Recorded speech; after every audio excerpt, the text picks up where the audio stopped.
Esta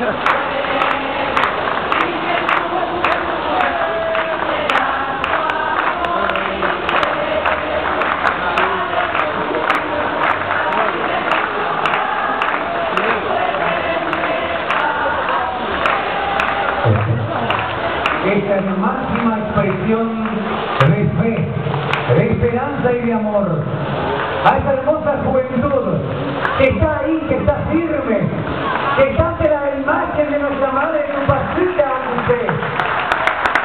Nuestros hermanos peregrinos, bajo la lluvia, con paraguas, sin paraguas, no importa, porque estamos ante nuestra Madre Tupacita Acupe.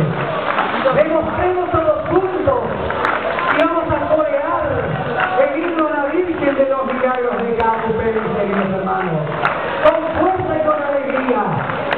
Vamos a demostrar el amor, la esperanza y la fe que le tenemos a nuestra Madre Tupacita Acupe.